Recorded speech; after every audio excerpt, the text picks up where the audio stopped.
શ્રી કૃષ્ણ. જય શ્રી ગોકુલેશ. વૈષ્ણવ સત્સંગમાં છેલ્લા 2 સત્રથી આપણે શ્રી મહાપ્રભુજીના દૃષ્ટિકોણથી શ્રીમદ ભાગવત, એના અંતર્ગત દસમ સ્કંદ અને એના અંતર્ગત જન્મ પ્રકરણ, એનું મહત્ત્વ સમજવાનો પ્રયત્ન કર્યો. હવે આજથી આપણે જન્મ પ્રકરણનું જે પહેલું અધ્યાય છે એના વિશે આપણે વાત શરૂ કરીશું. પુરુષોત્તમ સહસ્ત્ર નામના જે નામો પ્રકટ કર્યા છે એની વાત આપણે કરીએ છીએ. પરંતુ આપણે આ સત્સંગ ચાલુ કરીએ એ પહેલાં ગઈકાલે કહ્યું તે પ્રમાણે દરેક જણા પાસે પુરુષોત્તમ સહસ્ત્રની પુસ્તિકા હાથમાં હશે તો દસમ સ્કંદના પ્રથમ 10 શ્લોકો એટલા માટે લીધા છે એટલે શ્લોક નંબર 149થી શ્લોક નંબર 158 સુધી બધાએ સમૂહમાં ગાન કરવાનું છે. અને એટલા માટે મેં આ 10 શ્લોકો લીધા છે કે આ 10 શ્લોકોમાંથી 99 શ્લોકોમાં જે 38 નામો મહાપ્રભુજી પ્રકટ કર્યા છે એ બધા જન્મ પ્રકરણના છે. એટલે આપણે જન્મ પ્રકરણનું એક સામૂહિક રીતે જ આપણે વાત કરીશું. આજે અધ્યાય વાઇઝ લઈશું જ, પણ આ 10 શ્લોકોનું તમે ગાન કરશો એમાંથી 99 શ્લોકો તો જન્મ પ્રકરણનું જ નિરૂપણ કરી રહ્યા છે. માટે આપણે 99ના બદલે 10 શ્લોકોનું ગાન કરીએ, પછી હું તમને બધા નામોનું મહત્ત્વ સમજાવું. શરૂ કરો. દસમ સ્કંદ પૂર્વાર્ધ નામાની નિરોધ લીલા. પરબ્રહ્માવતરણ કેશવ ક્લેશનાશન ભૂમિ ભારાવતરણ ભક્તાર્થાખિલ માનસ સર્વભક્ત નિરોધાત્મા લીલાનંત નિરોધકૃત ભૂમિષ્ઠ પરમાનંદો દેવકી શુદ્ધિ કારણમ વસુદેવ જ્ઞાનનિષ્ઠ સમજીવ નિવારક સર્વવૈરાગ્યકરણ સ્વલીલાધાર શોધક માયાજ્ઞાપન કર્તા ચ શેષ સંભાર સંવૃત્તિ ભક્ત ક્લેશ પરિજ્ઞાતા તન્નિવારણ તત્પર આવિષ્ટ વસુદેવાંશ દેવકી ગર્ભભૂષણમ પૂર્ણતેજોમય પૂર્ણ કંસાદૃશ્ય પ્રતાપવાન વિવેક જ્ઞાનદાતા ચ બ્રહ્માદ્યખિલ સંસ્તુત સત્યો જગત્કલ્પતરુઃ નાનારૂપ વિમોહન ભક્તિ માર્ગ પ્રતિષ્ઠાતા વિદ્વન્મોહ પ્રવર્તક મૂલકાલ ગુણદ્રષ્ટા નયનાનંદ ભાજનમ વસુદેવ સુખાબ્ધિશ્ચ દેવકી નયનામૃતમ પિતૃમાતૃસ્તુત પૂર્વ સર્વવૃત્તાંત બોધક ગોકુલાગતિ લીલાપ્ત વસુદેવ કર સ્થિતિ સર્વે સત્વ પ્રકટન માયા વ્યત્યયકારક જ્ઞાનમોહિત દુષ્ટેશ પ્રપંચાસ્મૃતિ કારણમ યશોદાનંદનો નંદ ભાગ્ય ભૂ ગોકુલોત્સવ. વૈષ્ણવો, આ પ્રથમ જન્મ પ્રકરણનો આ પ્રથમ અધ્યાયમાં જે આપણે નામો મહાપ્રભુજી પ્રકટ કર્યા છે એ 38 નામો આ 99 શ્લોકોનું જે 10 શ્લોકોનું ગાન છે એમાં 99 શ્લોકોમાં 38 નામો પ્રકટ કર્યા છે. અને સાથે આપણે ત્રિવિધ લીલા નામાવલીની જો વાત કરીએ તો આ જન્મ પ્રકરણના કુલ 17 નામો મહાપ્રભુજીએ પ્રકટ કર્યા છે. હવે આપણે પ્રથમ અધ્યાયની શરૂઆત કરીએ છીએ અને જે આગળ જે નામ પ્રકટ થયું છે તે નામો હું તમને બતાવતો જઈશ કે ભાઈ અહીંયાથી આ નામ પ્રકટ કર્યું છે. આપણે જે પ્રથમ સ્કંદનું જ્યારે વિવેચન શરૂ કર્યું હતું તે વખતે આપણે એવી સ્ટાઇલ રાખી હતી કે નામ પ્રમાણે કથા લેતા હતા, કે જે પ્રકારનું નામ આવે એ પ્રકારની પ્રથમ સ્કંદમાંથી કથા અથવા તો એનું મહત્ત્વ જે સમજાયું હોય એ લેતા હતા. એટલે સ્કંદ પ્રમાણે નહોતા લેતા, શ્લોક પ્રમાણે નહોતા જતા, પરંતુ નામ પ્રમાણે જતા હતા. પરંતુ દસમ સ્કંદ છે એટલે હું એવું વિચારું છું કે આપણે દસમ સ્કંદમાં કશું બાકી ન રહી જાય. પહેલાંમાં તો શું છે કે નામ સિવાયના જે શ્લોકો હતા બધા રહી ગયા છે, જ્યારે અહીંયા આપણે દસમ સ્કંદમાં કશું બાકી રાખવું નથી. એટલે આપણે એવો પ્રયત્ન કરીએ છીએ કે દરેક શ્લોકનો ગુજરાતીમાં ભાષાંતર અને એની ટૂંકામાં સુબોધિનીજી અને એ શ્લોક જ્યારે ગાન થતું હોય તે વખતે એની જે ચર્ચા થતી હોય તે વખતે એમાંથી કયું નામ પ્રકટ કર્યું છે એ હું તમને સમજાવવાનો પ્રયત્ન કરીશ. હવે આપણે પ્રથમ સ્કંદની અંદર કુલ જે 69 એટલે 69 શ્લોકો મૂકવામાં આવેલા છે. આ જન્મ પ્રકરણના આમ જોવા જઈએ તો કુલ 211 શ્લોકો છે. એમાંથી મહાપ્રભુજીએ ખાલી શોર્ટ કરી અને 97 શ્લોકો, જો જન્મ પ્રકરણના 4 અધ્યાયના કુલ શ્લોકો કેટલા? 211. પણ મહાપ્રભુજી એને જે શોર્ટ કર્યું છે અને એ 211 શ્લોકોની વાત મહાપ્રભુજી 97 શ્લોકોમાં મૂકી દીધી છે. હવે પ્રથમ અધ્યાયની અંદર તો 69 શ્લોકો છે. તો 69 શ્લોકોમાં ભાગવતકાર એટલે કે વ્યાસજી આપણને શું સમજાવે છે? તો સૌથી પહેલાં આવશે પરીક્ષિતે સુખદેવજીને 12 પ્રશ્નો પૂછ્યા છે એની વાત આવશે. તેના પછી ભૂમિનું દુઃખ, પૃથ્વીનું જે દુઃખ છે અને એના જે સાંત્વના ભગવાન તરફથી આપવામાં આવેલી છે એની વાત આપણે કરીશું.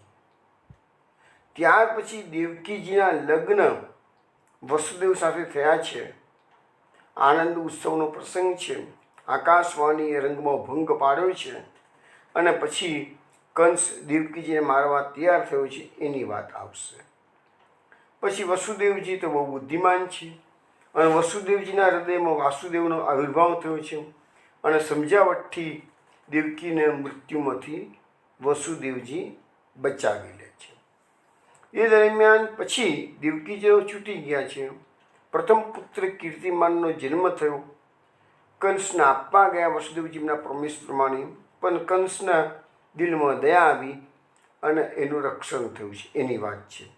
નારદજીને જ્યારે ખબર પડી કે કંસનો પાપનો ભાર જો વધશે નહીં તો ભગવાનનું પ્રાગટ્ય થશે કેવી રીતે, એટલે નારદજી પાછા કંસને જઈને ચાબી ભેરવી આવે છે. તો આટલી વાતો આપણે પ્રથમ સ્કંદમાં જોઈશું.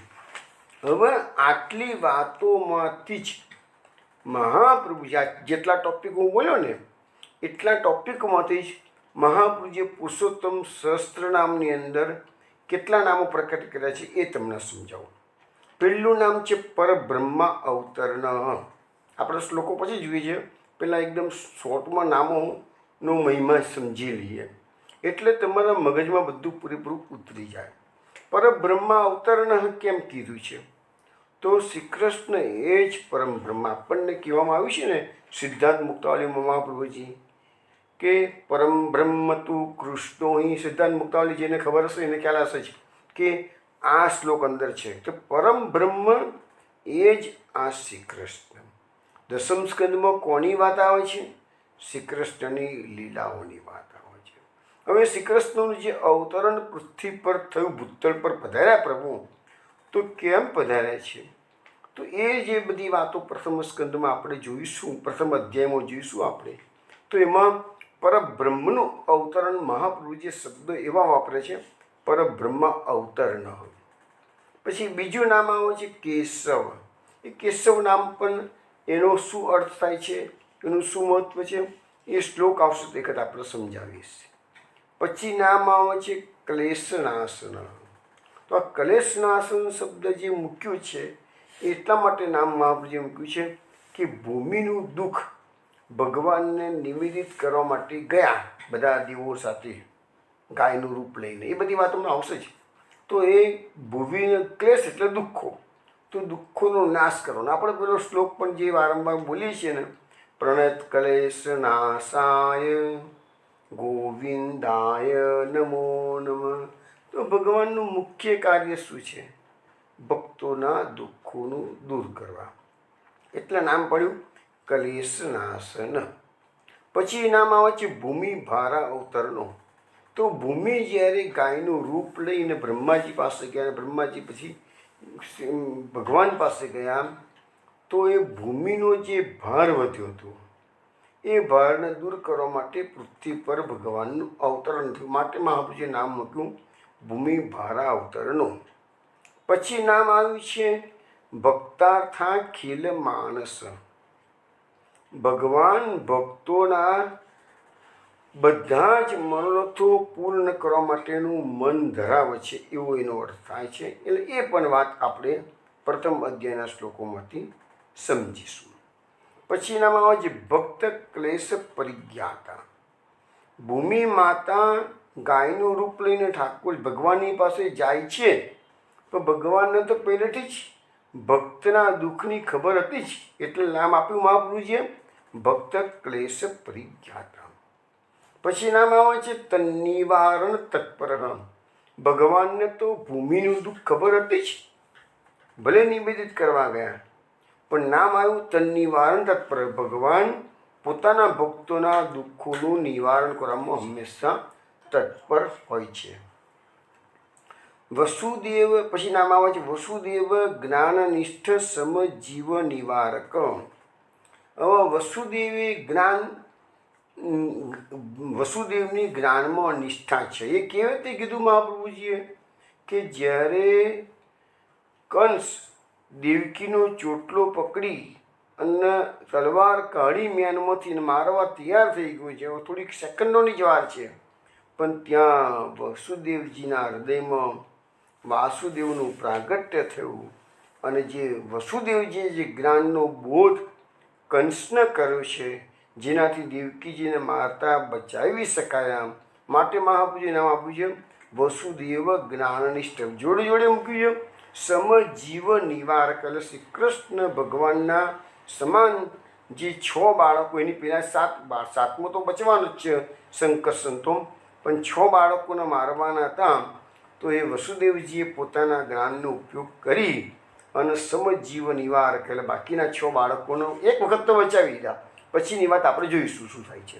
તો આ જે 8 નામો મહાપ્રભુજીએ પ્રથમ અધ્યાયમાં, દસમ સ્કંદના પ્રથમ અધ્યાયમાંથી કેવી રીતે પ્રકટ કરે છે, એ એકદમ તમને ટૂંકું નિરૂપણ કરી દીધું. હવે આપણે ત્રિવિધ નામાવલીની વાત કરીએ. તો પ્રથમ અધ્યાયમાંથી જે નામો લીધા છે ત્રિવિધ નામાવલીના, એ કુલ 7 નામો છે. પહેલું નામ લીધું શ્રી કૃષ્ણાય નમઃ. કે આ ભાગવતમાં તો અને દસમ સ્કંદમાં તો બધી કૃષ્ણની જે વાત છે. આપણે કહીએ છીએ કે ભાગવતનો પ્રતિપાદિત વિષય શું છે, તો શ્રી કૃષ્ણ છે. અને અવતરણ કોનું કરવાનું છે, તો શ્રી કૃષ્ણનું પ્રાગટ્ય શ્રી કૃષ્ણનું કરવાનું છે. માટે પહેલું નામ મહાપ્રભુજી મૂક્યું શ્રી કૃષ્ણાય નમઃ.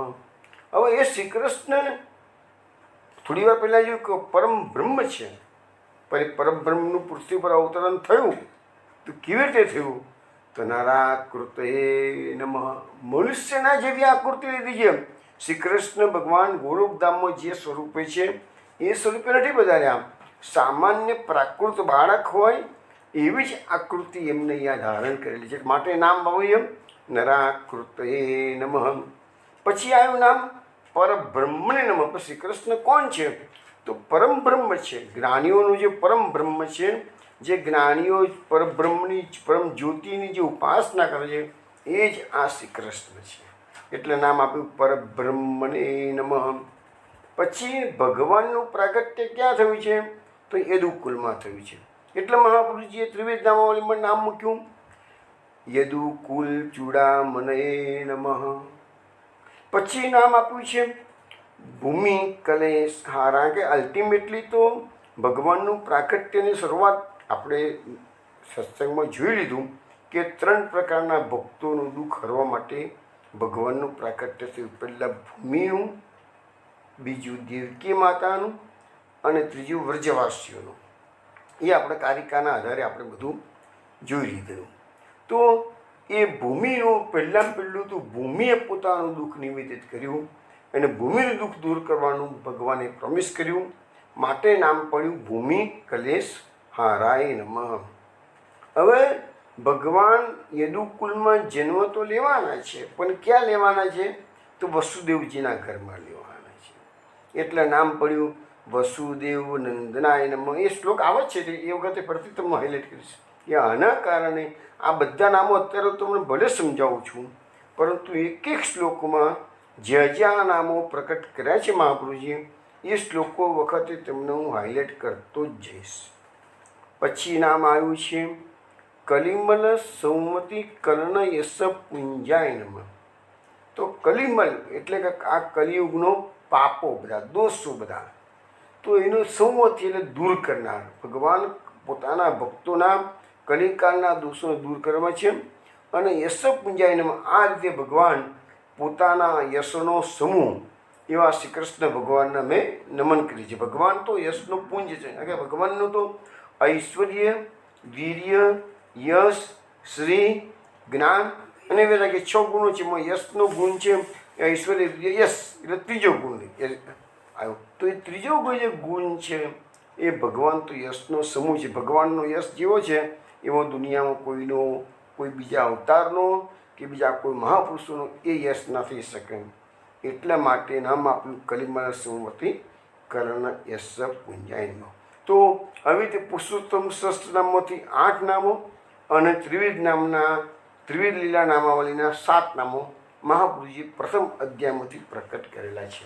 હવે આપણે પ્રથમ અધ્યાયમાં પ્રવેશ કરીએ.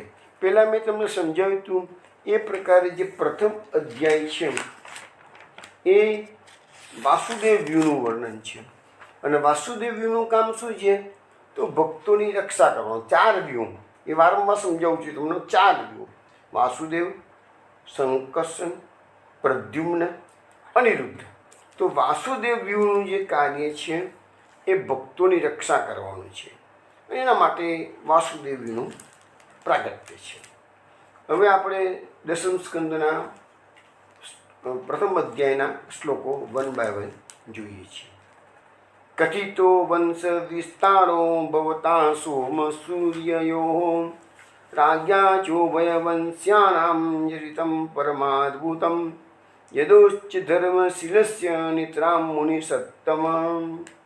અહીંયા વ્યાસ મહર્ષિ એમ કહે છે કે હે મુનિઓમાં ઉત્તમ, સોરી આ છે ને બોલે છે પરીક્ષિત મહારાજા સુખદેવજીને સંબોધન કરીને કહે છે, હે મુનિઓમાં ઉત્તમ, આપે ચંદ્રવંશ અને સૂર્યવંશનો વિસ્તાર તેમજ બંને વંશના રાજાઓના અદ્ભુત ચરિત્ર કહ્યા. કે 9મો સ્કંદ પૂરો થયો અને હવે 10મો સ્કંદ શરૂ થાય છે.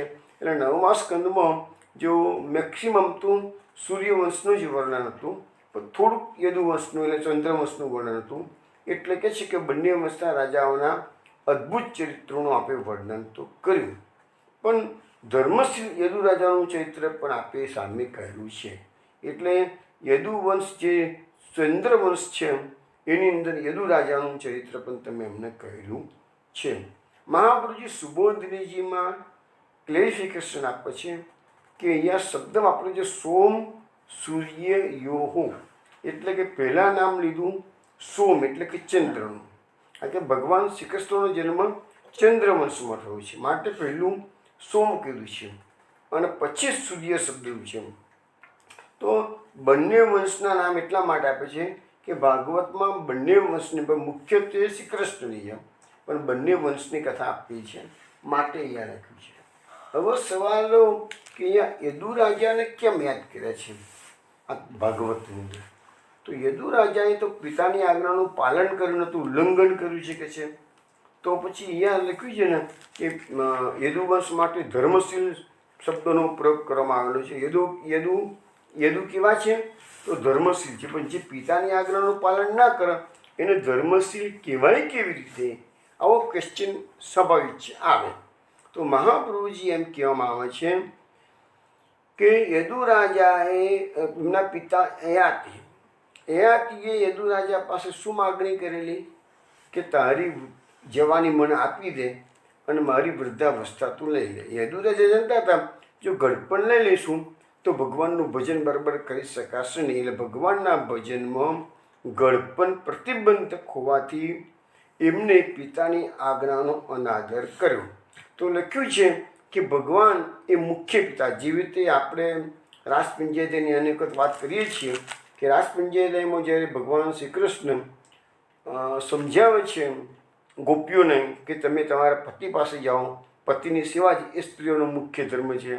તાને ગોપીઓ શું કહે છે શ્રી કૃષ્ણ ભગવાનના દલીલમાં કે અમારા ખરા પતિ તો તમે છો, એ અમારા જે પતિઓ અત્યારે અમારા ઘરમાં છે એ તો આ જ એમના પતિ છે, પણ શ્રી કૃષ્ણ તો આપણો કાયમનો સ્વામી છે, બધા જીવ માત્રનો સ્વામી શ્રી કૃષ્ણ છે. તો કહે છે અમે જીવ માત્રના જે સ્વામી શ્રી કૃષ્ણ છે, અમારા કાયમના સ્વામી શ્રી કૃષ્ણ છે, તો એ પતિની ચિંતા વધારે કરીએ કે આ જેમના પતિની ચિંતા કરીએ. તો સેમ વસ્તુ અહીંયા પણ છે કે અહીંયા કહે છે કે મુખ્ય પિતા યદુ રાજા એમ કહે છે કે અમારા ખરા પિતાશ્રી તો શ્રી કૃષ્ણ છે. તો પછી કહે છે એ શ્રી કૃષ્ણની સેવા અને શ્રી કૃષ્ણનું ભજન ગળપણમાં કરવું, ગળપણમાં થાય કેવી રીતે જો હું મારી જવાની આવે? જવાનીમાં જ થઈ શકે ને. એટલે એમને આ યયાતિ એ ગૌણ પિતા છે અને શ્રી કૃષ્ણ મુખ્ય પિતા છે.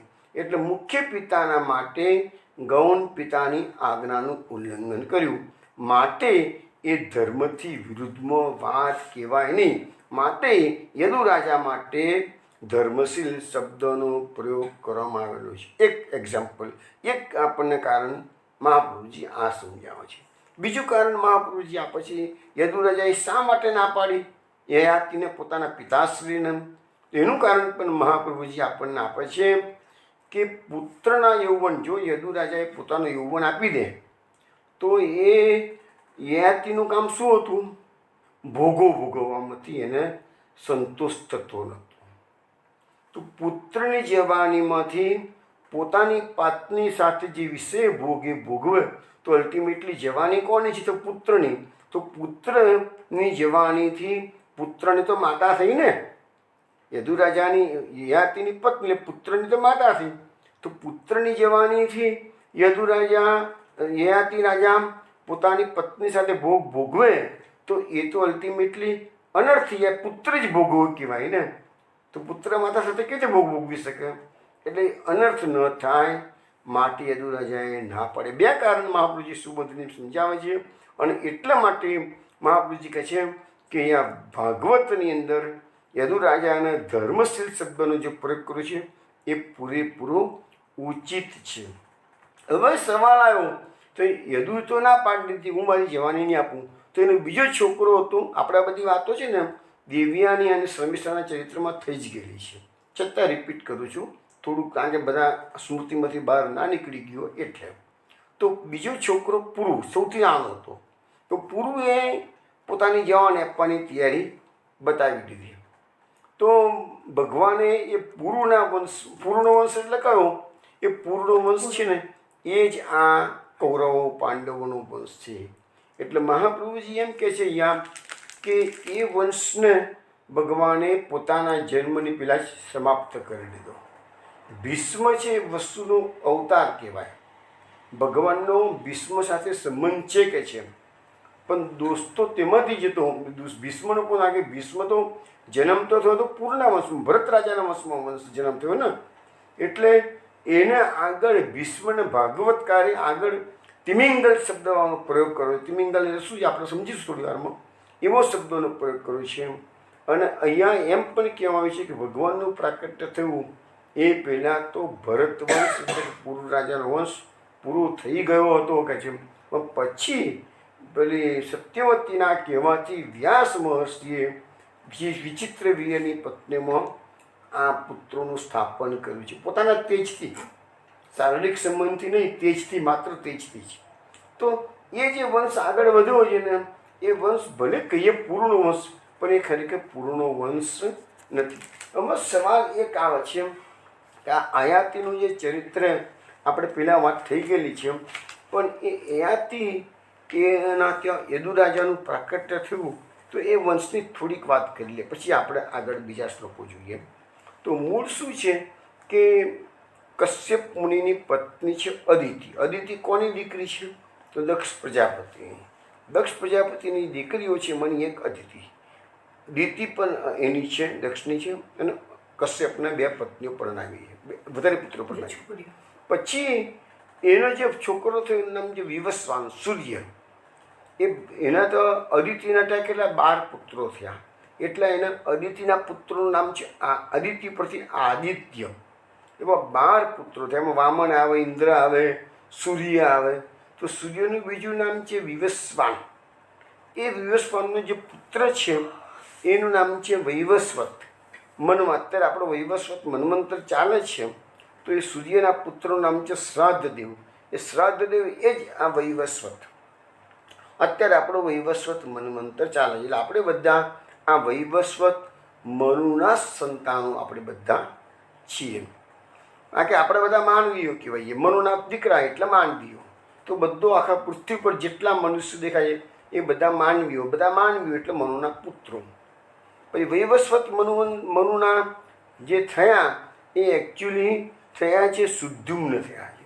તો સુદ્યુમ્ન શંકર ભગવાનનો શાપ પડ્યો એટલે થોડો સમય એ સ્ત્રી બને, થોડો સમય પુરુષ બને. એમાં જે સ્ત્રી બને છે તેનું નામ છે ઈલા. એ ઈલાના લગ્ન થયા છે બુધ સાથે. બુધ કોણ છે? તો ચંદ્ર અને તારાનો પુત્ર છે. એ બુધ અને ઈલાથી જે થયા પુત્ર એનું નામ છે પુરુરવા. એ પુરુરવા એની સાથે ઉર્વશીનો સંબંધ થયો. એનાથી એ ઉર્વશી આવી હતી પૃથ્વી પર થોડા વખત માટે, અને એનાથી પુરુરવાથી આયુ નામનો પુત્ર થયો. આયુનો થયો નહુસ. નહુસ એટલે કોણ? તો જ્યારે ઇન્દ્રને બ્રહ્મહત્યા લાગી હતી, ઇન્દ્રની પોસ્ટ ખાલી પડી. ખાલી તો પડી ના શકે, એટલે એ વસ્તુ મેં તમને સમજાવેલી કે ઇન્દ્રની એક પોસ્ટ છે, યમરાજાની એક પોસ્ટ છે. ઇન્દ્રને જ્યારે બ્રહ્મહત્યા લાગી એટલે ઇન્દ્ર નાસી ગયો, કમળની દાણીમાં ભરાઈ ગયો છે બ્રહ્મહત્યાના ગભરાયમાં, માનસરોવરની નજીક. પણ અહીંયા પોસ્ટ ખાલી ના પડે એટલે બ્રહ્માજી આ નહુસ રાજાના ઇન્દ્રની જગ્યા પર બેસાડી ગયા. પણ આ નહુસ રાજાની બુદ્ધિ થોડી બગડી. પાછી થોડા વખત પછી સચી માતા પર થોડો બુરી દૃષ્ટિ કરી એટલે એને ઋષિઓએ શાપ આપ્યો અને એને સર્પની યોની મળી. જો ઇન્દ્રની પોસ્ટ લેનાર નામ પણ એક ખોટું કર્મ કરવાથી ઇન્દ્રની પોસ્ટ પર, ઇન્દ્રને સ્વર્ગનો રાજા કહેવાય, બધા દેવોનો અધિપતિ કહેવાય. બહુ મોટું પુણ્ય હોય, 100 અશ્વમેઘ યજ્ઞ કર્યા હોય, એને ઇન્દ્રની પોસ્ટ મળે. તો આટલી ઊંચી પદવી પર જનારને એક ભૂલના કારણે સર્પયોની પ્રાપ્ત કરી છે. એ નહુસ રાજા સર્પયોનીમાં ગયા છે. એ નહુસના ત્યાં જે દીકરા જન્મ્યા એમાંનો એક છે અયાતિ, અને અયાતિના દીકરા પાછા 5 જન્મ્યા. એમાં એક યદુ છે અને બીજું પુરુ છે.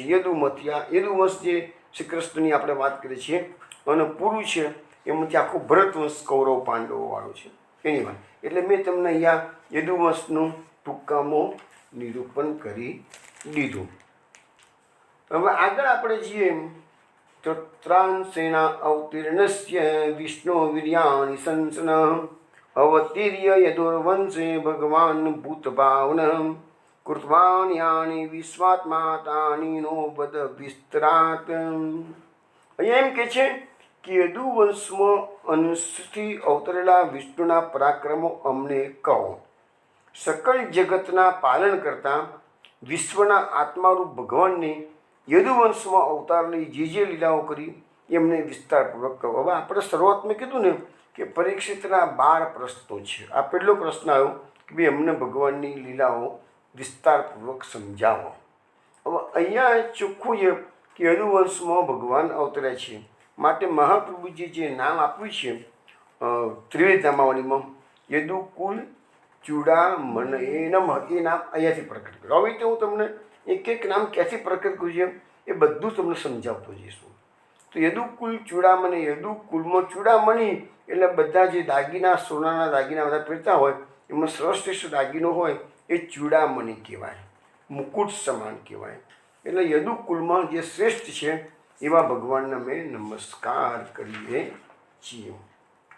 હવે પછી આગળ બીજો પ્રશ્ન પરીક્ષિત કે છે, જે ભગવાનની કથા તૃષ્ણારહિત પુરુષો દ્વારા ગવાય છે. ભગવાનની કથાઓ કોણ કરે છે? કે જે લોકોને કોઈ ઈચ્છા જ નથી, કેવલ ગુણગાન જ જેનું જીવન છે, જે સંસારના રોગોમાં ઔષધરૂપ છે. આ ભગવાનની કથા કેવી છે? તો સંસારના રોગો, કોઈ પણ પ્રકારના કામ, ક્રોધ, લોભ, મોહ, મદ, મત્સર, આ બધા મુખ્ય રોગો આ છે. આપણા હાર્ટ એટેક, ડાયાબિટીસ ને બીપી એ રોગો નથી, ખરા રોગો તો આ છે. એટલે આ રોગોની જે દવા છે એ કઈ છે?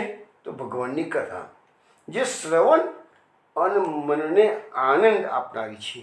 તે ભગવાનની ગુણાનુવાદ કથામાં પશુની હત્યા કરનારો ઉદાસીન, પશુની હત્યા કરનારો એટલે પાપીમાં પાપી માણસ હોય ને એ જ ઉદાસીન છે, એને ભગવાનની કથા ગમતી હોતી નથી. એ તો ચોખ્ખી વસ્તુ છે કે જેના હૃદયમાં ઘણા પાપ ભરેલા હોય એ લોકો ભગવાનનું નામ લઈ શકતા નથી. આપણે વાલ્મીકીનું જ એક્ઝામ્પલ લઈએ કે વાલ્ય લૂંટારાને રામચંદ્રજી નારદ મુનિએ કીધું કે તું રામ રામ જપ, તારા બધા પાપો બળીને ભસ્મ થશે. તને વાલિયાએ ના પાડી, મારાથી રામ નામ નથી લેવાતું કે છે. એટલા પાપો કરેલા હતા એને.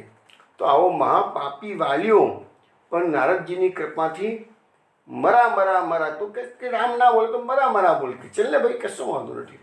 તો રામ ના બોલી શક્યો તો મરા કરતા કરતા રામ થઈ ગયું અને એમાંથી તો એક મહાન ઋષિ થઈ ગયા.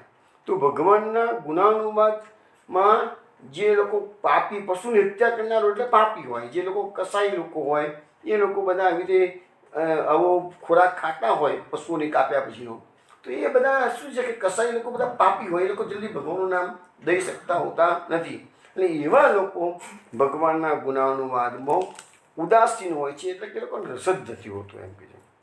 હવે મહાપ્રભુજી કારિકાઓ સરસ લખેલી છે કે એમાં લખે છે મહાપ્રભુજી, મુક્તસ્ય કાર્ય મેતદ્હિ મુમુક્ષુર્ભવનાશકમ અનિંદ્ય વિશ્યશ્ચાયમ વિરક્તોસ્મિન યતે ધ્રુવમ. એટલે કે મોક્ષની ઈચ્છાવાળાનો ભવ સંસાર નાશ કરવો એ જીવન મુક્તનું કર્તવ્ય છે. જે લોકોને મોક્ષની ઈચ્છા હોય એ લોકોનું કર્તવ્ય શું છે કે એમને આ ભવ સંસારનો નાશ કરવો. એટલે મીન્સ આ સંસારની જે, હું તો વારંવાર સમજાવતો રહું છું, જેટલી આપણી આ સંસાર શક્તિ છે ને એ જ આપણું આ જન્મ મરણનું કારણ બને છે.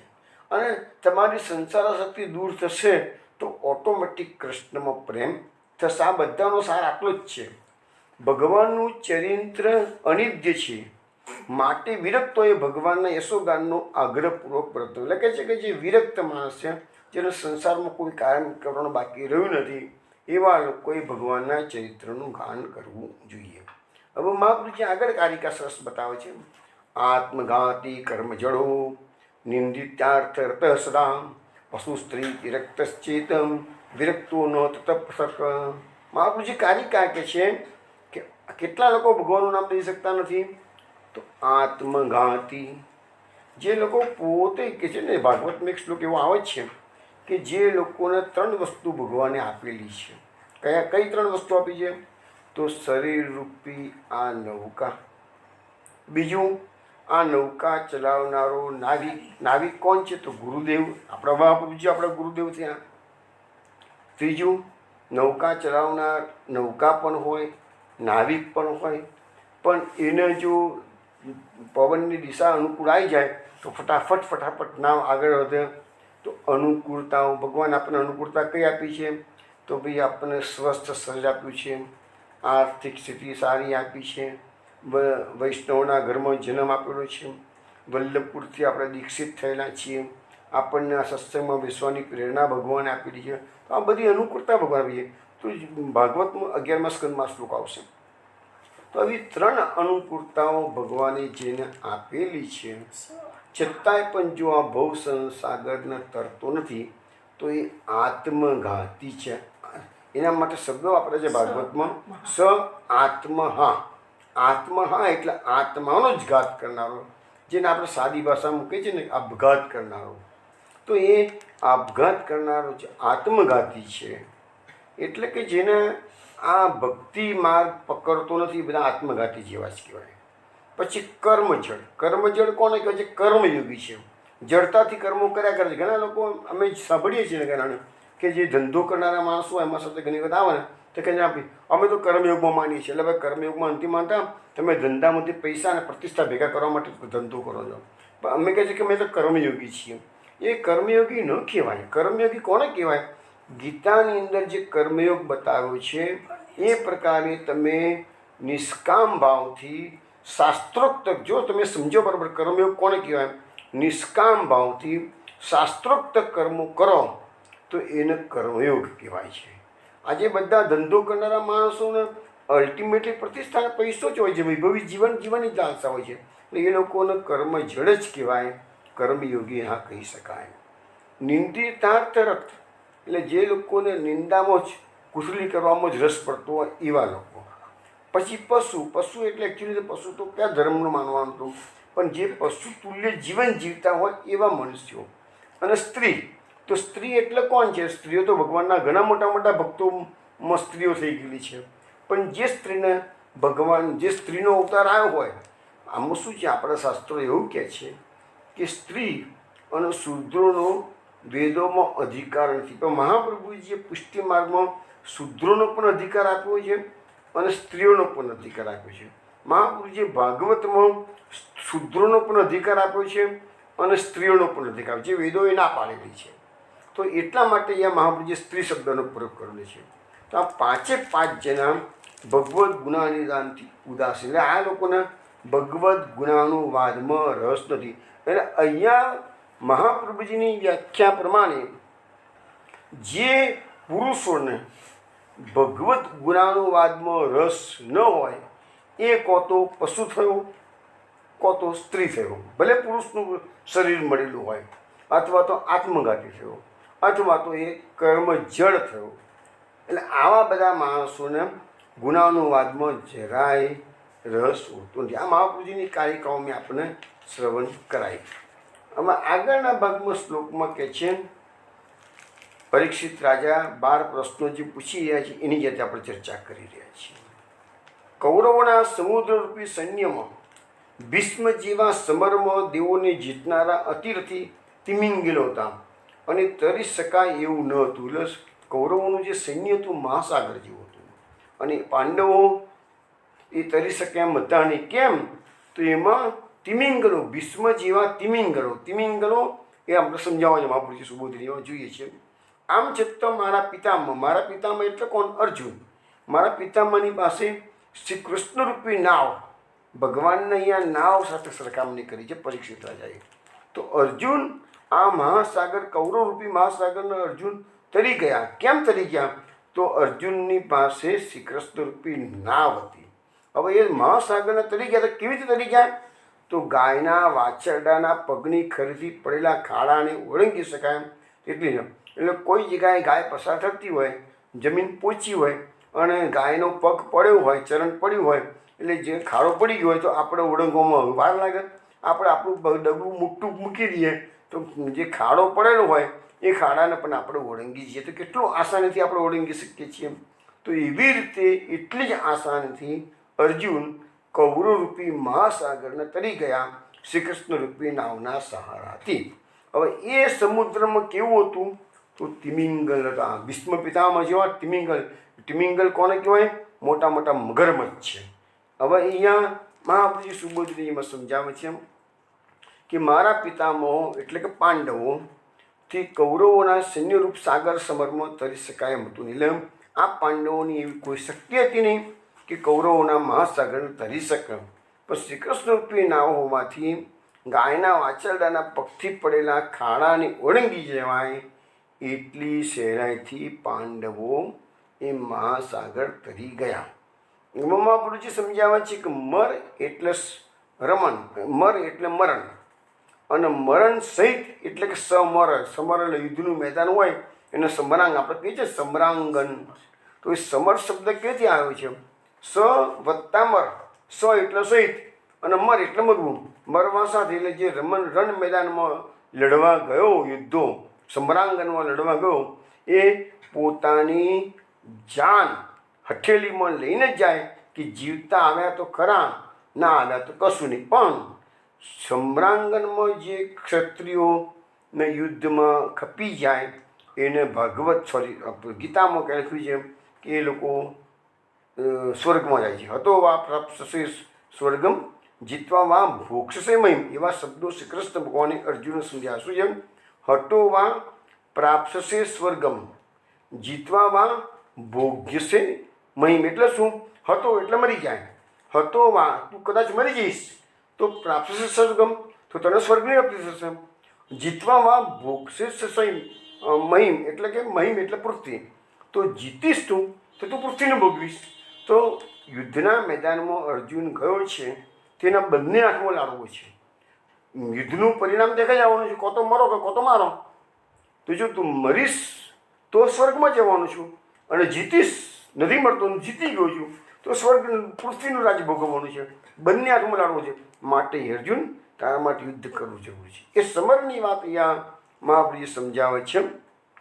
યુદ્ધમાં મરણ થાય માટે એને સમર કહેવાય. સમરમાં યુદ્ધ છતાં પણ એક પણ પાંડવ, મહાપ્રભુજી કહે છે આ સમર એટલે મરવા સાથે જ યુદ્ધ કરવાની તૈયારી થઈ, તો પણ એક પણ પાંડવ મર્યા નથી. તો એ જ વસ્તુ બતાવે છે કે પાંડવો શ્રી કૃષ્ણની નિકટ હતા. શ્રી કૃષ્ણની કૃપાનું બળ હતું. અહીંયા કહે છે પિતામહ વગેરે તો દેવોને પણ જીતનારા હતા. પિતામહની શક્તિ કેવી હતી કે પરશુરામ જેવા ભગવદ અવતારને પણ એમને હરાવ્યા હતા. પોતાના ગુરુ છે ભીષ્મ પિતામહના ગુરુ ભીષ્મ પિતામહ પરશુરામ, તો પરશુરામને પણ એમને હંફાવ્યા દેવ યુદ્ધના અંદર. તો એ દેવોને જીતનારા હતા. અને પાંડવો તો બધા દેવોના અંશથી અવતરેલા હતા, એટલે દેવતાઓ જ કહી શકાય. અને પાંડવો પાસે તો દેવોએ આપેલા શસ્ત્રો પણ હતા. તો પછી ભીષ્મ પિતામહ સીધા હરી જ જાય ને, કારણ કે તો દેવોને પણ હરાવી દે તેમ હતા. તો પણ તેઓ કૌરવોને જે જીતી શક્યા છે શ્રી કૃષ્ણની કૃપાથી. હવે કહે છે કે તિમિંગલ શબ્દનો અર્થ મહાપ્રભુએ સમજાવે છે. તિમિ એટલે દરિયાનો એક પ્રકારનું મત્સ્ય. એ મત્સ્ય કેવું છે? 100 યોજન લાંબુ હોય. કેટલું બધું મોટું એની વિશાળકાયા હોય તિમિની, કે 100 યોજન લાંબુ એની કાયા હોય, એને એક તિમિ કહેવાય છે. અને એ તિમિંગલ કોને કહેવાય?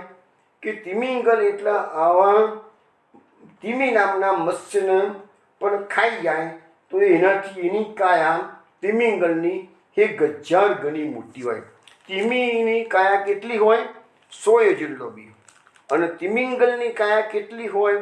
તો 1000 ગણી હોય મોટી એનાથી હોય. તો લખે છે કે જે આગળ તિમિંગલ નામનું મત્સ્ય હોય તો તિમિ નામનું મત્સ્ય હોઈ શકે જ નહીં, કારણ કે એ તો ખાઈ જ જાય, ફટાકડીને કોળીઓ કરી જ જાય એને. એટલે એવા દરિયાની અંદર જગાડે તિમિંગલ હોય તો તિમિના હોય. તો અહીંયા ભીષ્મ પિતામહને તિમિંગલ સાથે ભાગવતકારે સરખાવ્યા છે, એટલે કે મોટા મોટા મગરમચ્છ જેવા હતા. તો જે દરિયાની અંદર તિમિંગલ જેવા મગરમચ્છ હતા, એવા દરિયાને પણ પાંડવો આસાનીથી તરી શક્યા કેવલ કૃષ્ણની કૃપાથી. હવે કહે છે કે કૌરવો અને પાંડવોના વંશ બીજરૂપ આ મારું અંગ અશ્વત્થામાએ મૂકેલા બ્રહ્મસ્ત્રથી સારી રીતે બળી ગયેલું. એટલે એ વસ્તુ આપણે અનેક વાર પ્રથમ સ્કંદમાં જોઈ લીધી છે. ત્યારે મારી માતા શરણે ગઈ. હવે જો ભગવાનની શરણાગતિ કોને સ્વીકારેલી છે? ઉત્તરાય. અને લાભ કોને મળ્યો? પરીક્ષિતને. તો પરીક્ષિતને ગર્ભની અંદર જ ભગવાનના દર્શન પણ થયા અને ચક્રથી ભગવાને એનું રક્ષણ કર્યું છે. તો એટલે કે મારી માતાના કુખમાં પ્રવેશી ભગવાને મારું રક્ષણ કર્યું. તો એ ભગવાનના ચરિત્રો મને કહો. અંતિમ સમય છે પરીક્ષિતનો. હવે 9 સ્કંદની કથા પૂરી થઈ ગયેલી છે. 10મા સ્કંદની કથા સુખદેવજી મહારાજે 9મા સ્કંદના અંતમાં એકદમ શોર્ટમાં કહી દીધી, પણ પરીક્ષિત એનાથી સંતોષ થયો નહીં. આપણે 9મો સ્કંદ લઈશું તાને એ બધી વાતો પરથી આવશે. તો એ વખતે પરીક્ષિતે હવે એને કહે છે કે ભાઈ આ તમે મને આખું શોર્ટમાં શ્રી કૃષ્ણને કીધું, ના મને તો ડિટેલ્સમાં વિસ્તારપૂર્વક કૃષ્ણનું ચરિત્ર તમે સમજાવો. મહાપ્રભુજી સુબોધિનીજીમાં કહે છે કે પાંડવો સર્વ રીતે મારી રક્ષા કરવા અસમર્થ. મારી એટલે કે પરીક્ષિતની. હવે જ્યારે અશ્વત્થામાનું બ્રહ્માસ્ત્ર આવ્યું તો એ વખતે અર્જુન પાસે બધી શક્તિઓ હતી, તો પણ ગર્ભનું રક્ષણ કરવા માટે એ અસમર્થ હતો. તો ભગવાને પોતે પરીક્ષિતને ગર્ભમાં રક્ષા કરી. એટલે પરીક્ષિત બતાવે છે કે ભગવાનનો મારા પર ઘણો અનુગ્રહ હતો. તો હવે કહે છે કે અશ્વત્થામાના પિતા દ્રોણાચાર્યનું મહાત્મ અહીંયા આપણને સમજાવવામાં આવેલું છે સુબોધિનીજીમાં. અને દ્રોણાચાર્ય એ શસ્ત્ર વિદ્યાના મૂળ આચાર્ય હતા. અને પિતાની હત્યા એટલે દ્રોણાચાર્યની હત્યા કરવામાં આવેલી ને, તો એના હત્યાથી બદલો ન વાળી શકાય એવું વેર બંધાયેલું હતું. એટલે પાછું વાળી ન શકાય એવું બ્રહ્માસ્ત્ર અશ્વત્થામાએ છોડેલું. અને એનાથી પરીક્ષિતનો જે ગર્ભ હતો એ વિપૃષ્ટ શબ્દ વાપર્યો છે, એટલે કે સારી રીતે બળી ગયેલું હતું. અને અર્જુન વૈષ્ણવ હોવાથી વંશુક બીજ બાકી રહે તેથી જ બીજીની રક્ષા. એટલે ભગવાને એ બળી ગયેલા ગર્ભને, બ્રહ્માસ્ત્ર એનું કામ તો કર્યું જ છે, પણ ગર્ભને બાળી નાખ્યું. પણ ભગવાને પોતાની શક્તિથી એ ગર્ભને, બળેલા ગર્ભને જીવિત કર્યો. અને કેમ જીવિત કર્યો? તો અર્જુન ભગવાનનો ભક્ત છે અને વૈષ્ણવ છે. અને વૈષ્ણવનું વંશુક બીજ બાકી રહે કે ભાઈ એ મરવું ના જોઈએ વૈષ્ણવનું, માટે ભગવાને કૃપા કરી. મહાપ્રભુજી સુબોધિનીમાં આગળ લખે છે કે બ્રહ્માસ્ત્રના તેજને તો પોતાની ગદાથી દૂર કર્યું હતું. ભગવાને જે બ્રહ્માસ્ત્ર આવ્યું તો ભલે બાળી નાખ્યું, પણ એનું તેજ હતું ને એ ફેરથી સહન ના કરવું પડે, એટલે ભગવાને પોતાની ગદાનો પ્રયોગ કર્યો હતો. એટલે ભગવાન ગર્ભમાં પ્રવેશ કર્યા અંગૂઠા જેવડું સ્વરૂપ લઈને, ત્યારે એ ગદા લઈને પધાર્યા હતા. પણ પરીક્ષિતને જે દેખાય છે કેવા દર્શન થાય છે કે ભગવાને કાળને રોકવા માટે કાળરૂપી ચક્ર પણ હાથમાં ધારણ કર્યું. ગદાથી બ્રહ્માસ્ત્રના તેજને દૂર કર્યું અને ચક્રથી એમને કાળને રોક્યું કે ફરીથી કાળ કોઈ જાતનો આવીને પરીક્ષિતના ગર્ભને હેરાન કરે નહીં. એટલા માટે ભગવાને હાથમાં ચક્ર ધારણ કર્યું. તો ગદા અને ચક્ર, આપણા ભાગવતમાં બે વસ્તુ ઉલ્લેખ આવે છે. કોઈ જગ્યાએ ગદા લખી છે, કોઈ જગ્યાએ ચક્ર લખ્યું છે. હવે એક કથાકારે આનું અર્થઘટન એવું કર્યું હતું, પણ એક વસ્તુ સમજો કે હું ભલે બીજા કથાકારોની વાત કરતો હું, કે બીજા પુરાણોની વાતો કરતો હું, કે લૌકિક એક્ઝામ્પલો અન્યની વાત કરતો, પણ એટલું સમજી લેજો કે હું મહાપ્રભુજીના સિદ્ધાંતને પૂરેપૂરો માનું છું. પણ બીજી એંગલો કેમ કહું છું કે બીજાઓની વાત આપણે કરીએ છીએ, પણ માનવાનું તો મહાપ્રભુજીની વાત નહીં છે. આપણે મહાપ્રભુજીએ આપણને સમજાવ્યું, બરાબર છે, કે ગદા અને ચક્ર. પણ એક કથાકારે એવું કીધું કે ભગવાન અંગૂઠા જેવડું સ્વરૂપ લઈને ગર્ભમાં પધાર્યા, ત્યારે ગદા એટલી જોરથી ઘુમાવ કરતા હતા તો પરીક્ષિત ત્યાં લાગ્યું કે ભગવાન ચક્ર લઈને પધાર્યા છે. હકીકતમાં એ પેલા કથાકારનું પોતાનું એંગલ હશે, આપણે મહાપ્રભુજીનું એંગલ જોયું છે. તો મહાપ્રભુજી કહે છે કે ભગવાને ગદા લઈને બ્રહ્માસ્ત્રના તેજને રોક્યું અને કાળને રોકવા માટે ચક્ર ધારણ કર્યું. આ મહાપ્રભુજીનું એંગલ છે. ચલો આગળ જઈએ.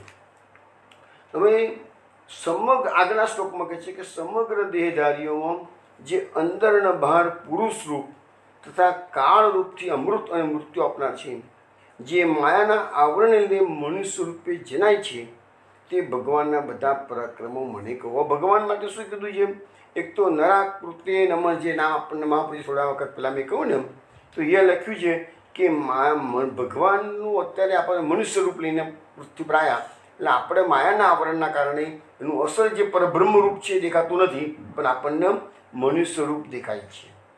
હવે બધા દેહધારીઓમાં અંદર અને બહાર ભગવાન પુરુષ રૂપથી અંદર છે અને કાળ રૂપથી બહાર છે. પુરુષ રૂપથી એ મૃત આપે છે, જીવાડે છે, અને કાળ રૂપથી એ મૃત્યુ આપનાર છે. તો ભગવાનના બે સ્વરૂપ એ બતાવ્યા, પુરુષ સ્વરૂપ અને કાળ સ્વરૂપ બતાવ્યું છે.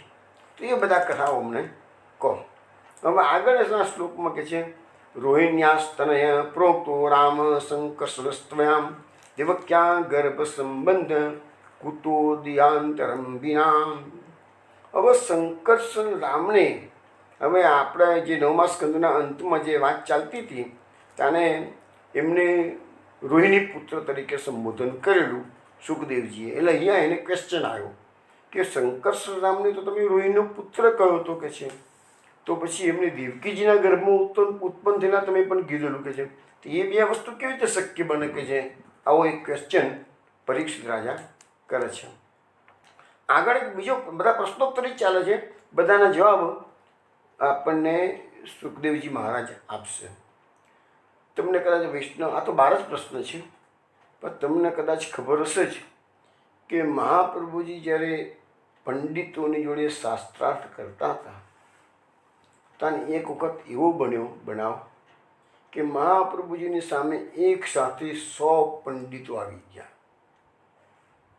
અને 100 પંડિતોએ એક સાથે મહાપ્રભુજીને પ્રશ્નો કર્યા છે.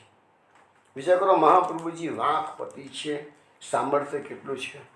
તો મહાપ્રભુજીએ 100 પંડિતોના 100 પ્રશ્નોના એક સાથે જવાબ કહે છે. આ સામર્થ્ય મહાપ્રભુજીનું. તો એટલે અહીંયા તો ખાલી પરિસ્થિતિ 12 પ્રશ્નો કરે છે. એટલે સુખદેવજીને બી શંકરનો અવતાર છે, એટલે એને કે 12 પ્રશ્નોના જવાબો યાદ રહેવાનો અને વન બાય વન જવાબ પણ સુખદેવજી માટે અઘરું નહોતું. આપણે અઘરું લાગે કે આપણને કયો પહેલો પ્રશ્ન પૂછ્યો, કયો બીજો પૂછ્યો, કયો ત્રીજો પૂછ્યો, એની આપણને યાદ ના રહે. તો મહાપ્રભુજી તો 11 વર્ષની ઉંમરે જ બાળ સરસ્વતીની પદવી મળેલી છે, વાકપતિ છે. તો 100 વિદ્વાનોએ 100 પંડિતોએ એક સાથે 100 પ્રશ્નો પૂછ્યા. મહાપ્રભુજી એક સાથે 100ના જવાબ અપાય છે. એ કેવું સામર્થ્ય વિચારી લો. અહીંયા તો 10ની વાત છે કે આગળ જઈએ.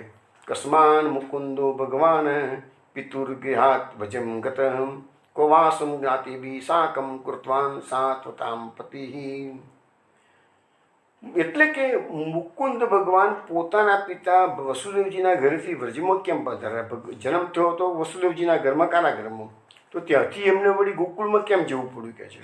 સત્પુરુષોના પતિ એટલે સાત્વતામ પતિ એ ભગવાનને ત્યાં પોતાના સંબંધીઓ સહિત ક્યાં નિવાસ કર્યો? એ ભગવાને ક્યાં ગોકુળમાં જઈને ક્યાં ગાળે નિવાસ કર્યો? એ બધા પ્રશ્નો અહીંયા પૂછાઈ રહેલા છે. આગળ પ્રશ્ન આવે છે કે જે વ્રજે વસન કિમ કરુણ મધુપુર્યામ ચ કેશવ ભ્રાતરમ ચા વધિત કંસમ તુરુદર્હનમ. એટલે કે છે કે વ્રજમાં રહેતા અને મથુરામાં રહેતા કેશવે શું કર્યું? વ્રજમાં એટલે ગોકુળમાં રહેતા અને મથુરામાં રહેતા કેશવે શું કર્યું? મામાનો વધ કરવો એ તો સારી વાત નથી, યોગ્ય નથી કે છે. તો પછી કૃષ્ણએ મામા કંસનો વધ કેમ કર્યો? આ બધા પ્રશ્નો આજે આપણું 10મ સ્કંદની જે શરૂઆત છે એમાં આ બધા પ્રશ્નોના જે જવાબ છે એમાં આખું 10મ સ્કંદ આવી જાય છે પ્રશ્નોના જવાબમાં. તો હવે અહીંયા જે શબ્દ આવ્યો મહાપ્રભુજીએ ભાગવતમાં મૂકેલો છે કેશવ. તો હવે આપણે જે 10મ સ્કંદના જે પુરુષોત્તમ સહસ્ત્રનામમાં જે નામો આવે છે ને એમાં પહેલું નામ છે પરબ્રહ્મ. આપણે પહેલો શ્લોક શું બોલ્યા? પરબ્રહ્મ અવતરણ કેશવ ક્લેશનાશન ભૂમિ ભારાવતરણો ભક્તાર્થાખિલ માનસ. તો એ આપણે પહેલો શ્લોક છે પુરુષોત્તમ સહસ્ત્રનામનો. પરબ્રહ્મ અવતરણ શબ્દનો પ્રયોગ તો આપણે કરી લીધા કે પરબ્રહ્મનું કૃષ્ણ રૂપે અવતરણ. હવે બીજો નામ આવ્યું કેશવ. હવે કેશવ નામ અહીંયા ભાગવતમાં પ્રથમ અધ્યાયના 10મા શ્લોકમાં ભગવતકારે કેશવ શબ્દનો પ્રયોગ કર્યો છે. એ કેશવ શબ્દ પર તો મહાપ્રભુજીએ ઘણું બધું સરસ વિવેચન કરેલું છે. એટલે કેશવ શબ્દ અહીંયા આપણને મહાપ્રભુજીએ એમાં મૂકેલો છે. એ 10મા શ્લોકમાંથી લીધેલો છે. એ કેશવ શબ્દનો કેટલા અર્થ થાય છે એ આપણે હવે જરા જોઈ લઈએ. તો કેશવ શબ્દના અનેક પુરાણોમાં અનેક પ્રકારના અર્થો આપેલા છે. આપણે પહેલાં વિષ્ણુ પુરાણમાં કેશવ શબ્દનો શું અર્થ આપેલો છે એ જોઈએ. હવે તમને ખબર છે બધા વૈષ્ણવોને કે ભગવાને વ્રજની અંદર 11 વર્ષ રહ્યા અને છેલ્લા દિવસે જ્યારે એમને બીજે દિવસે મથુરા પધારવાનું હતું તો છેલ્લા દિવસે ભગવાને કેસી દૈત્યને કે જે ઘોડાનું રૂપ લઈને આવ્યો હતો. આજે પણ વૃંદાવન તમે જાઓ તો કેસી ઘાટ આજે પણ છે. તો એ કેસી ઘાટનું નામ એટલે જ પડેલું તો કેસી દૈત્ય જે ઘોડાનું રૂપ લઈને આવ્યો હતો એને ભગવાન માટે આપણે પેલું પ્રશ્ન મેં પૂછેલો કે પોતાનો હાથ એકદમ લોબો કરી નાખ્યો, પોતાની ભૂજા અને એના મોઢામાં ઘુસાડી દીધી હતી અને એના શ્વાસ રૂંધાઈ ગયો હતો. તો એ જે કેસી દૈત્ય હતો એની વાત અહીંયા વિષ્ણુ પુરાણમાં નારદજી કરી રહ્યા છે. એટલે ભગવાનને કે છે યસ્માત વૈસ દુષ્ટાત્મા હત કેસી જનાર્દનમ તસ્માત કેશવ નામના ત્વમ લોકે ખ્યાતો ભવિષ્યસી. એટલે ભગવાને તો કેસી દૈત્યને તો મારી નાખ્યું. નારદજી આકાશમાં બેઠા જોયા કરતા હતા. પછી મરી ગયો કેસી દૈત્ય. આ કે નારદજીને બધા કેસી દૈત્યથી તો બધા દેવોએ ગભરાતા હતા, એટલે તો નીચે ઉતરવાની હિંમતો નારદજી કરતા નતા. તો મરી ગયો પછી જોઈ લીધું વાંધો નથી, શરીરમાં જીવ બીવ નથી, એટલે પછી નીચે ઉતર્યા અને એને ભગવાનને ધન્યવાદ આપ્યા કે દેવો જેનાથી ડરતા હતા એનો તમે દેવોનું દુઃખ દૂર કર્યું છે. હે જનાર્દન, આપે આ દુષ્ટાત્મા કેસીને માર્યો છે, તેથી આપ સંસારમાં કેશવ નામે પ્રખ્યાત થશો. એટલે કેશવ નામ જે પ્રખ્યાત થયું એ કેસી દૈત્ય મારવાના કારણે. આ કયો એંગલ લીધો મેં? વિષ્ણુ પુરાણનો. હવે આપણે બ્રહ્મવિવર્ત પુરાણમાં છીએ. બ્રહ્મવિવર્ત પુરાણમાં કેશવ શબ્દનો શું અર્થ આપ્યો છે? તો બ્રહ્મવિવર્ત પુરાણમાં લખ્યું છે ક એટલે જળ, અને તે જળમાં તથા સમસ્ત શરીરોમાં પણ જે આત્મા શયન કરે છે તે દેવને બધા કેશવ કહે છે. એટલે કે કનો અર્થ આવ્યો જળ, અને જળમાં રેવું એટલે કેશવ. એ નામ બ્રહ્મવૈવર્ત પુરાણ કહે છે. હવે આપણે પદ્મ પુરાણમાં છીએ. પદ્મ પુરાણમાં કેશવ શબ્દનો શું અર્થ આપ્યો છે? તો લખ્યું છે કે જમની, હવે ભગવાન ચતુર્ભુજ ધારણ કરે છે. આપણે બોલીએ શંખ ચક્ર ગદા પદ્મ, એ આપણે બોલીએ છીએ. ભગવાનના હાથમાં 4 ભુજાઓમાં 4 વસ્તુ છે, બરાબર છે. પણ અહીંયા પદ્મ પુરાણમાં એવું લખે છે કે જે જમની પૂજા, જે ઉપરની જમની ભુજા હોય એમાં શંખ મૂક્યો હોય, પછી નીચેની જમની ભુજા હોય એમાં ચક્ર ધારણ કરેલું હોય, ઉપરની ડાબી ભુજા હોય એમાં ગદા ધારણ કરેલી હોય, અને નીચેની ડાબી ભુજા હોય એમાં પદ્મ ધારણ કરેલું હોય. તો એ જે સ્વરૂપ ભગવાનનું છે એને કેશવ કહેવાય. હવે 4 આયુધો અને 4 હસ્ત, ઉપર નીચે એમ થઈને 4 હસ્ત, જમણે ડાબે, 2 ઉપર 2 નીચે. તો એ આયુધોની જે પ્રકારે ગોઠવણી ફેરફાર થાય એ પ્રકારે ભગવાનના નામ બદલાય. આ એંગલ કયા છે પદ્મ પુરાણમાં? અત્યારે ફક્ત હું કેશવ શબ્દ સમજાવું છું, બીજા નામો અત્યારે સમજાવતો નથી. પણ જ્યારે જ્યારે પુરુષોત્તમ સહસ્ત્રના માધ્યમથી એ નામો આવશે એટલે હું કહીશ કે પદ્મ પુરાણમાં હવે આ સ્થાન બદલાઈ ગયા. એટલે 2 ભુજા ઉપર ને 2 ભુજા નીચે તો રહેવાની છે, પણ શંખ ચક્ર ગદા અને પદ્મ જે હસ્તમાં ધારણ કરે છે એ હસ્ત તો એવો ને એવો જ રહેવાનો છે, પણ જગા બધાની બદલાતી રહેશે. તે નામ આયુધો બદલાતા રહે જગાના, એટલે એ પ્રકારે ભગવાનના નામ બદલાય છે. આ વસ્તુ, આ એંગલ ફક્ત પદ્મ પુરાણમાં જોવા મળે, બીજા કોઈ પુરાણમાં આવો એંગલ આપવામાં આવેલો નથી. પછી બીજો મહાભારતનો એંગલ આપણે જોઈએ તો મહાભારતના એંગલમાં શું કહે છે કે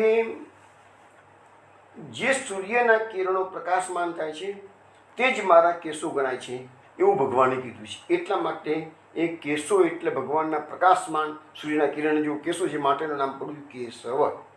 પછી હરિવંશ પુરાણમાં શું કીધું છે કે સર્વ જીવોનો સ્વામી હું બ્રહ્મ એ સંજ્ઞાથી પ્રખ્યાત છું, માટે મને સર્વના ઈશ એટલે સ્વામી એટલે કેશવ, એમાં પરમાત્મા એમ કહે છે. તો આ રીતે અનેક પુરાણોમાં કેશવ શબ્દનો અર્થ અનેક રીતે આપવામાં આવેલો છે.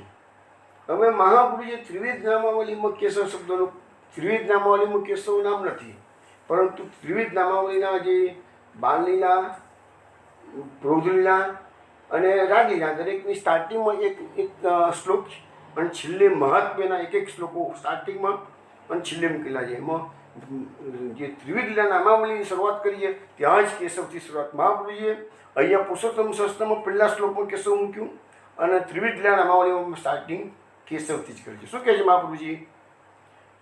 નામાવલીમ પ્રવક્ષ્યામિ કેશવસ્યાતિ વલ્લભામ યસ્યા સંકીર્તનાથ વિષ્ણુ આત્માનમ સંપ્રયચ્છતિ. મહાપ્રભુજીએ શરૂઆત જ કેશવથી કરી છે. શું કહે છે કે નામાવલીમ પ્રવક્ષ્યામિ, હું તમને નામો કહું છું. કયા નામો? કેશવસ્યાતિ વલ્લભામ, જે કેશવને વલ્લભ એટલે કે પ્રિય છે. ભગવાન કેશવને જે નામો ગમે છે એવા નામો હું તમને કહું છું. એનાથી ફાયદો શું? તો યસ્યા સંકીર્તનાથ વિષ્ણુ, જેનું આ નામોનું તમે સંકીર્તન કરશો એટલે કે રટન કરશો કે પાઠ કરશો કે જપ કરશો, આત્માનમ સંપ્રચ્છતિ, ભગવાન વિષ્ણુ તમને સ્વરૂપાનંદનું દાન કરી દેશે. જો કેશવના નામો, આ ત્રિવિધ નામાવલીમાં જે નામો છે એ બધા કેશવના નામો છે. મહાપ્રભુજીએ કેશવ શબ્દનો ત્યાં બી પ્રયોગ કર્યો છે. બીજી એક જગ્યાએ લખ્યું હતું કે ક એટલે બ્રહ્મા અને ઈશા એટલે શંકર. તો તે બંને જેના એટલે બ્રહ્મા અને શંકર જેમાંથી અમૃત પ્રાપ્ત કરે છે તે ભગવાનનું નામ કેશવ. પછી જેના મસ્તકના કેશો સૂર્ય સમાન ચળકતા છે એનું નામ એ વિપુલ છે, મોટા છે, ઘણા છે, એટલે એ નામ પડ્યું કેશવ. બ્રહ્મા, વિષ્ણુ અને મહેશ્વર એ 3 જીવના સ્વરૂપ છે તે કેશવ. તેજના અંશરૂપ કેશ અર્થાત કિરણો જીવના છે તેવા કેશવ. એટલે કેશવ શબ્દના અનેક પુરાણોમાં અનેક અર્થ કરે છે. એટલે મહાપ્રભુજીએ ત્રિવિધ લીલા નામાવલીમાં પણ કેશવથી શરૂઆત કરી છે. અને પુરુષોત્તમ સહસ્રના પહેલા શ્લોકમાં કેશવ ક્લેશનાશન એટલે કેશવ શબ્દનો પ્રયોગ કરવામાં આવેલો છે. હવે આગળ આપણે જોઈએ કે પ્રશ્ન કરવામાં આવે છે કે યાદવો સાથે મનુષ્ય દેહ ધારણ કરી ભગવાન દ્વારકામાં કેટલા વર્ષો રહ્યા? પ્રભુને પત્નીઓ કેટલી હતી? આ પ્રશ્ન આવ્યો. પછી હે મુનિ, હે સર્વજ્ઞ, હું શ્રદ્ધાવાન છું, માટે આપ આ અને બીજું બધું શ્રી કૃષ્ણ ચરિત્ર મને વિસ્તારપૂર્વક કહેવાને યોગ્ય છો. તો આવી રીતે 12 પ્રશ્નો એમને પરીક્ષિત મહારાજે કરેલા છે. અને એમને એમ પણ કહ્યું છે કે મેં જલનો ત્યાગ કર્યો છે, આમ છતાં આ જરા પણ સહન ન થાય એવી ભૂખ મને પીડા કરતી. એટલે મેં જલનો ત્યાગ કર્યો છે, મેં જમવાનું તળ્યું છે બધું, પણ આપણા મુખ કમલમાંથી જે હરિકથાનું અમૃત ટપકી રહ્યું છે એનાથી મારી ભૂખ અને તરસ એનો મને બાદ નડતો નથી. પછી આગળ કહે છે કે આવા સુંદર ભગવાનના ચરિત્ર સંબંધી પ્રશ્નો સારી રીતે પરીક્ષિત રાજાએ કર્યા અને સારી રીતે બધા પ્રશ્નો સુખદેવજીએ સાંભળ્યા. તો ભગવાન વિષ્ણુએ જેમનું રક્ષણ કર્યું એ પરીક્ષિત રાજાને સુખદેવજી અભિવાદન કરે છે. કેમ કે કળીકાળના પાપોને નાશ કરનાર ભગવાન શ્રી કૃષ્ણનું ચરિત્ર કહેવાનો હવે પ્રારંભ થશે. આ પરીક્ષિતના જવાબના સંબંધમાં ભાગવતમાં શું લખ્યું છે કે શ્રી કૃષ્ણનું ચરિત્ર કેવું છે? તો કલિકાળના પાપોનો નાશ કરનારું છે. એટલે મહાપ્રભુજીએ ત્રિવિધ નામાવલીમાં નામ મૂક્યું છે કલિમલ સંવતી કર્ણ યશ પુંજાય નમઃ. તો આ બધા નામો મહાપ્રભુજી કેવી રીતે પ્રકટ કરે છે એ આપણે ઇન્ટરેસ્ટિંગલી બધા શ્લોકોમાંથી કાઢીને હું મારાથી બનતો પ્રયત્ન તમને રજૂ કરું છું. તો કલિમલ સંવતી કર્ણ યશ પુંજાય એમ એટલે શું છે? તો કલિમલના જે દોષો છે એનો જે સમૂહ છે તો ભગવાન એ દોષોનો નાશ કરે છે અને યશનો પુંજ ભગવાનની પાસે છે. એવા ભગવાનને નમસ્કાર કરીએ છીએ. ચલો વિષ્ણુ, હવે કાલે રાત્રે 8 વાગે પાછા આપણે આગળ જઈશું અને ત્યાં સુધી આપણે જય શ્રી કૃષ્ણ, જય શ્રી ગોકુલેશ. જય શ્રી કૃષ્ણ, જય શ્રી ગોકુલેશ.